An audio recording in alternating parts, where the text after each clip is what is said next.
Tout le chapitre 7 de l'Épître aux Romains expose de façon magistrale la puissance de séparation d'avec le péché que nous avons en la croix de Christ, enseveli avec lui en sa mort, séparé de notre vie passée. Nous vivons désormais pour lui. Mettez-vous bien dans l'esprit, insiste l'apôtre, que vous êtes mort au péché et que vous vivez à Dieu en Jésus-Christ. Romains 6, 11.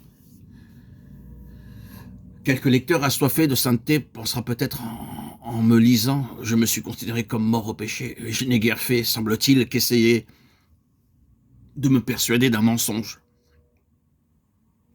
Ah, pauvre âme en détresse. La raison de ton échec ne serait-elle pas que tu regardes à toi-même au lieu de regarder à Jésus? Préoccupé de toi-même, les yeux fixés sur toi, tu oublies de regarder au calvaire, où Christ est mort pour toi. Le Saint-Esprit ne rend pas témoignage à ce que tu es ou à ce que tu fais, mais au Christ et à son sacrifice. Regarde à la croix. Es-tu vraiment décidé à vivre pour Christ, à rejeter tout péché connu? Veux-tu mourir au péché et faire l'expérience de ce que c'est que d'être crucifié avec Christ, de mourir avec lui? Veux-tu vraiment que sa mort pénètre et transforme ta vie? Si oui, et dès cet instant, considère que tu es cloué au bois avec ton Sauveur.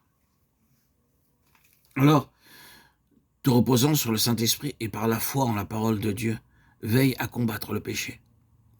Dieu ayant dit que par la mort du Christ, et puisque tu es crucifié avec lui, le péché ne régnera plus sur toi.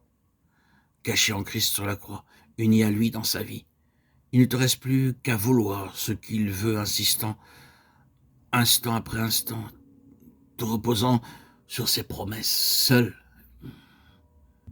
lui, est fidèle à ses promesses. Il te donne la force nécessaire à l'accomplissement de sa volonté. Car, frères et sœurs en Christ, nous sommes les serviteurs de celui à qui nous obéissons.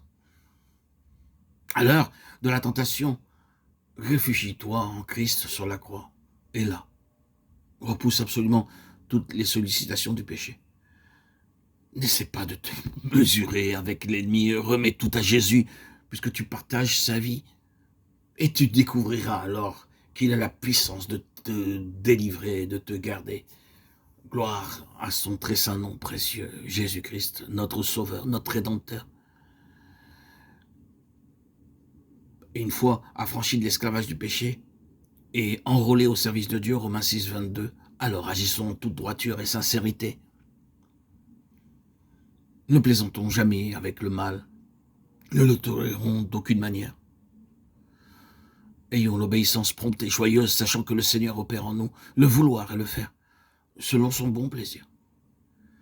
Que toute épreuve, toute tentation, toute détresse nous conduise en sa sainte présence, où nous verrons toutes choses comme il les voit.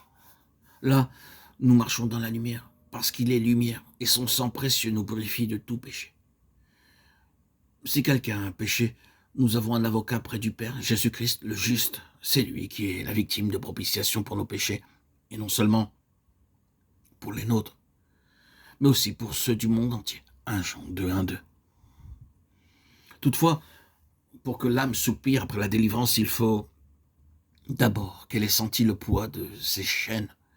Et c'est là ce que l'apôtre Paul expose de façon saisissante au 7e chapitre de son épître aux Romains.